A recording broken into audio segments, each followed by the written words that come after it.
Gus Dundung Jaya, seduluran selawase, jangan lupa bahagia. Assalamualaikum warahmatullahi wabarakatuh, sahabat Rest Area Channel yang saya hormati. Pada kesempatan ini kita berada di puncak Gunung Kelut. Di belakang kita nampak itu adalah kawah dari Gunung Kelut. Di kesempatan ini akan membahas tentang indahnya Gunung Kelut. Kebetulan kita bersama dengan pakar seni kita, yaitu Pak Ahmad Rifai. Jadi yang pertama yang perlu saya tanyakan, Pak Rifai, seandainya kita melihat pemandangan yang indah ini kita wujudkan di dalam kanvas bentuk lukisan, kira-kira teknis yang harus kita gunakan yang bagaimana kira-kira? Terima kasih. Untuk membuat sebuah karya atau lukisan, tentunya kita harus melihat dari sudut pandang mana.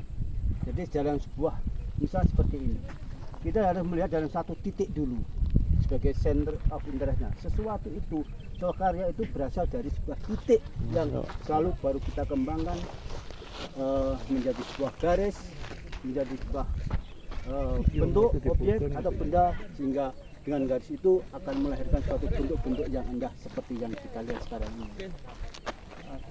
Sekarang saya misalkan begini, ini kan ada objek gunung ya, di situ ada kawah. Kalau kita mau melukis kan biasanya ada senternya, ada pusat objek yang harus kita ambil supaya hasil lukisan kita ini bisa maksimal. Seandainya kalau posisinya seperti ini, apa yang kita jadikan sebagai pusat? Apakah kawahnya, apakah puncak itu, apakah bentuk embun yang redup seperti ini? Ya, tentunya ketika kita melukis harus kita mencari pusat gerakan atau senternya itu bagaimana sesuatu yang paling menarik dulu. Ya, yang paling menarik dulu. Yang paling menarik. Paling menarik. Setelah itu bagian yang mengikutinya. Yang mengikuti berarti di kanan, kiri dan sebagainya. Sehingga detail dari sebuah objek yang kita tambahkan itu bagian yang fokusnya dulu, yang bagian pusatnya yang kita perhatikan. Sehingga ada frame-nya, ada batasannya kita tidak bisa melebar ke seluas. Jadi sudut pandang kita sebagai tentunya harus diperhatikan sesuai dengan frame kita, ukuran dari kanvas tersebut. Kalau ini misalkan kita ngambil yang mana? Yang kawahnya, pusatnya kawah atau pusatnya yang mana? Ketika kita kawah, berarti objek kita tetap ke bawah. Jadi kita memakai teknik istilahnya cara pandang melukis itu dengan pandangan mata burung, perspektif burung. Jadi melihat dari atas ke bawah. Jadi sudut pandang kita seperti seakan burung, jadi lihat kita dari bawah. Jadi fokus yang bisa kita lihat dari atas ke bawah itu arealnya seperti apa. Jadi kawahnya dulu, dan baru nanti kita, karena kita ambilnya fokusnya ke kawah, harus di situ. Nah, ketika kita mengambil sudut pandangnya yang berbeda, yang kita misalnya agak jauh, jaraknya agak jauh, berarti kita bisa ngambil yang lebih cukupnya, yang lebih luas lagi. Jadi kita lihat dulu bagaimana kita mengambil posisi yang pas dalam berkarya seni. Ini saya kalau seperti saya dan pemirsa yang ada di rumah ini kan awam dari sisi seni ya, cara melukis dan lain sebagainya.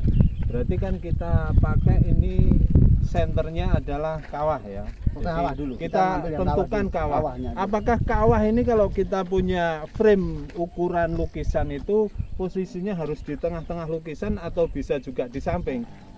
Gitu. Berarti itu bagaimana seorang seniman itu mengambil sebuah misalnya keseimbangan. Jadi keseimbangan itu bisa posisi di tengah, bisa posisi di samping. Ya, samping. Tetapi bagaimana menampilkan sebuah keseimbangan itu tidak menjadi berat sebelah. Itulah tantangan dari seorang seniman. Jadi bagaimana dia bisa mengimbangi dengan objek-objek yang lain sekitarnya. Jadi boleh di tengah, boleh di samping. Oh gitu ya. Boleh di tengah, boleh di samping ya. Boleh. Sehingga bagaimana posisinya, sehingga nanti ada yang mengimbanginya. keseimbangan itu tidak sekedar keseimbangan simetris, juga keseimbangan asimetris, tidak harus sama persis. Terima kasih Pak Ripai. Kalau saya tanya, saya lanjutkan ini. Ini kan kita berada ini pada jam 12 siang ya. Kalau kita mau mengambil objek seperti Kawah Gunung Kelut ini, yang terbaik itu kalau dilihat dari waktu, itu pagi, siang atau sore?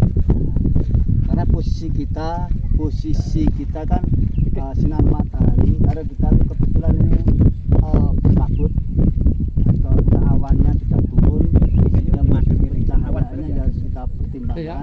Kalau kita melihat sore hari ya, sehingga faktor pencahayaan itu juga sangat menentukan sebagai sebuah karya, karena sebuah impresi, sebuah kesan yang ditimbulkan akibat adanya pencahayaan itu kelihatan.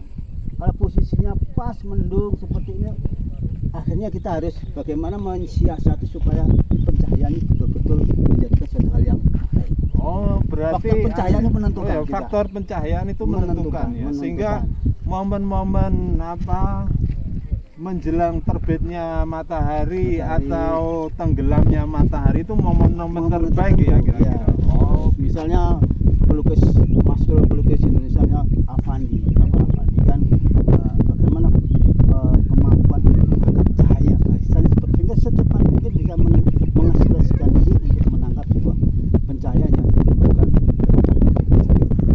Ini kan termasuk kategori lukisan yang natural ya. Kalau lukisan alam ini kan yang natural, realis ya. Realis. Jadi kalau kita melukis objek yang realis seperti ini, jadi selain pencahayaan tadi, kalau dari sisi teknis melukisnya, apakah itu cara menggoresnya atau pewarnaannya, itu gimana, mungkin bisa dijelaskan sedikit ya? Ketika kita melukis realis tentunya harus kemampuan dasarnya adalah kemampuan untuk menggambar sebuah bentuk untuk misalnya kita ngambil sebuah batu seperti ini. Jadi bagaimana kita bisa memindahkan batu ke objek gambar sedetail mungkin, tergantung apa yang kita gunakan, cat apa yang kita gunakan, apakah cat air atau cat minyak atau pastel atau air. Itu punya teknik tersendiri dan punya karakter tersendiri antara bahan satu dengan bahan yang lainnya. Ya, menggunakan cat minyak itu yang bekerja sebagai seorang pelukis untuk memudahkan cat minyak. Jadi bagaimana membuat seperti itu kesannya memang betul-betul batu seakan-akan Ya, seperti aslinya gitu aslinya kalau kita melihat seperti itu. Tapi kalau yang beraliran yang lain tidak, ya misalnya impresionisme atau mungkin abstrak, tidak harus sedikit. Saya kira itu ya Pak Ripai, sudah cukup kita sampaikan, tapi barangkali sebelum kita tutup ada yang perlu disampaikan bagi para pemirsa Rest Area Channel ini, atau terutama bagi anak-anak yang barangkali punya talenta khusus untuk bisa melukis yang lebih bagus. Jadi dalam sebuah berkarya pada dasarnya manusia mempunyai sisi faktor estetika, karena keindahan itu pasti dimiliki dari setiap orang. Jadi kemampuan untuk dasar itu sudah dimiliki. Tinggal bagaimana seseorang atau anak tersebut untuk mengasah sesuatu itu, dimulai dari, saya ingatkan, mulai dari titik berusaha kita untuk mengembangkan, sehingga apa yang kita hasilkan dari apa yang dari proses kreativitas itulah nanti akan bisa menjadi sebuah karya yang luar biasa. Jadi jangan takut, pada dasarnya kita semua adalah makhluk yang berkreativitas. Jadi kembangkan terus kreativitas kalian semuanya ya, sehingga kita akan menemukan apa yang kita kehendaki dalam proses berkarya seni.